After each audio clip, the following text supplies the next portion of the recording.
As we prepare for another year of homeschooling, many of us are asking a lot of questions. What can I buy with the money available? How detailed should my plans be? Am I leaving something out? How can I keep my preschooler occupied? Where will I put all this stuff? Asking questions is a good exercise, but Charlotte Mason encouraged us as home educators to take a step back and make sure we are asking the most important questions first. What we purchase, where we store it, and what our days look like are all based on 3 foundational questions. These are the questions we must answer first, because once we answer these 3 questions, everything else falls into place.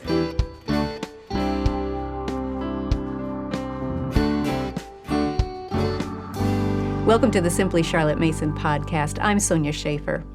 What are the 3 questions we need to answer first? Why, what, and how? Here's how Charlotte explained the importance of those questions for the home educating mother and father as well. She must ask herself seriously, why must the children learn at all? What should they learn? And how should they learn it?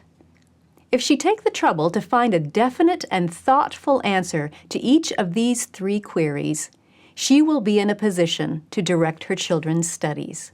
Home Education, page 171. So let's take those 3 questions and find a definite and thoughtful answer to each one. First, let's look at why. Why must the children learn? In other words, what is your goal for educating your children? Why are you doing this?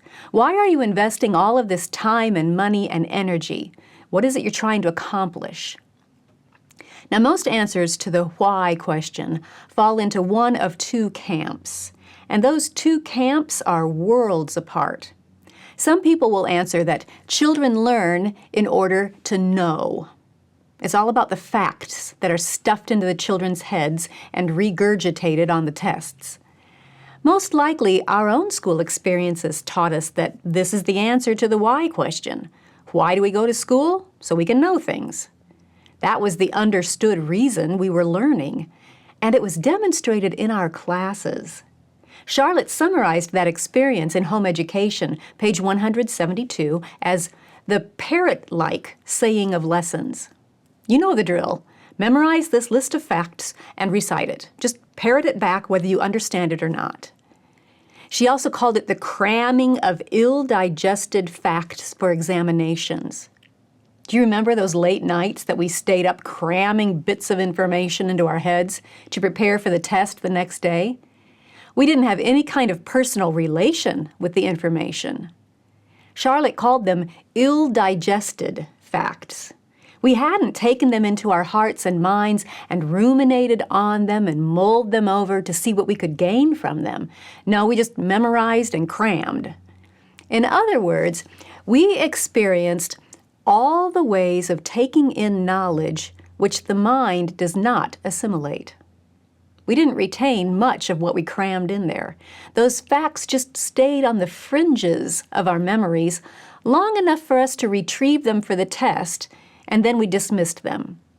Our minds did not assimilate that information and make it part of who we are as persons.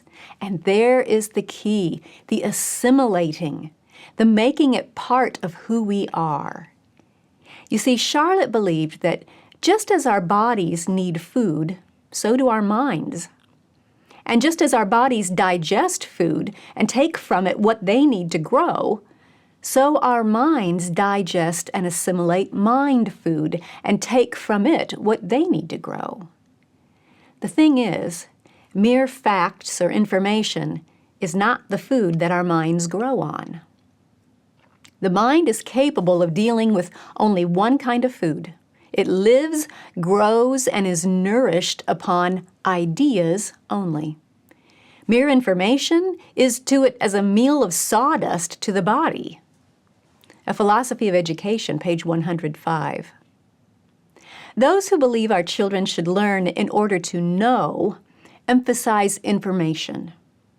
But Charlotte was not among those who think the answer to why the children must learn is in order to know. Rather, Charlotte enthusiastically believed that children learn to grow.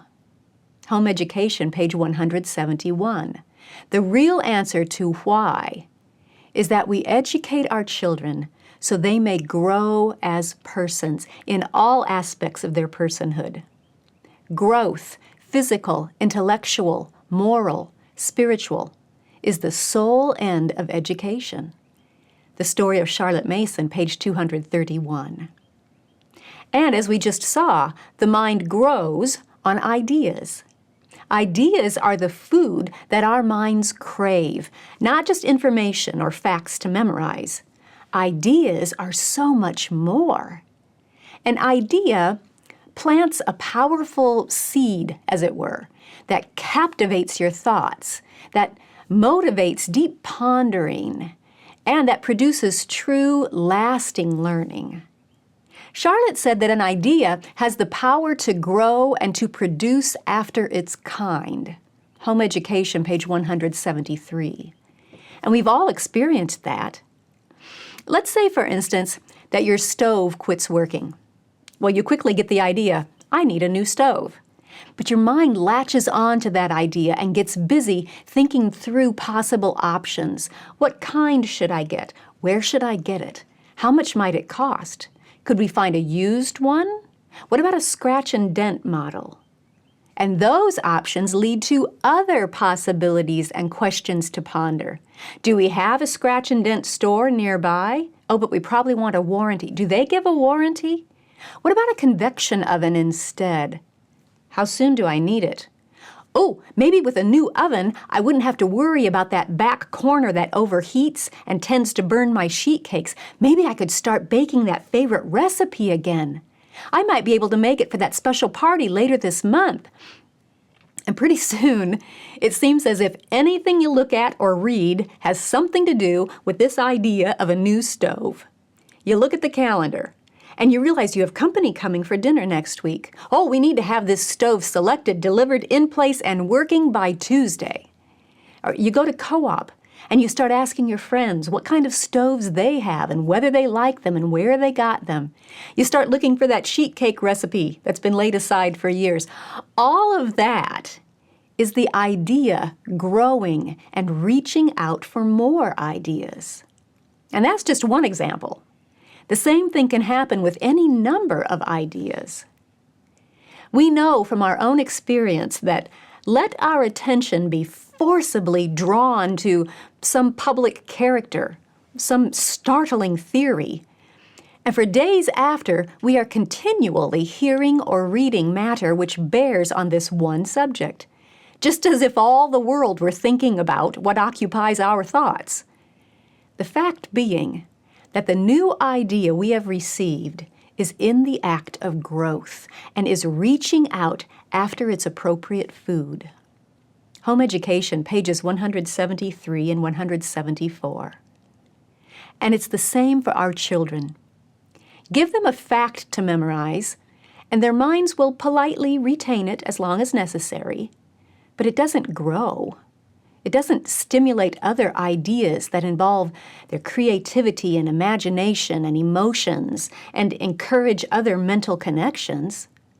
Only ideas have the power to do that. Only ideas feed our children's minds and encourage them to grow. The emphasis in our home schools is not on what our children know, but on how much our children grow, physically, intellectually, morally, and spiritually. That's why our children should learn, so they can grow as persons in all aspects of personhood. Now, does this mean our children won't know anything? Well, that's hardly the case. In fact, ideas stimulate a desire for knowledge. Just as with that stove example, your mind was ready and eager to research different kinds of stoves and compare them. Your mind was primed to look for related information and ideas because that initial idea was looking for it, was hungry for it. And that kind of mental appetite is what produces lasting knowledge. It becomes personal, experiential, relational. You don't just know about something, you know it for yourself. That superior kind of real knowledge grows out of ideas. So a Charlotte Mason approach to education focuses on giving our children ideas that will help them grow as persons. Now that leads us to the other two questions that need to be answered. What should the children learn, and how do we do that? We'll jump into that discussion next time. In the meantime, I'm going to leave some links in the description to episodes that walk you through some examples of ideas versus mere facts, just so you can dig into that a little deeper if you want to. Sometimes it's difficult to wrap your brain around the difference, simply because that's not how most of us were taught. But I think those episodes will help you grasp that idea and grow. Thanks for joining me. I'll see you next time.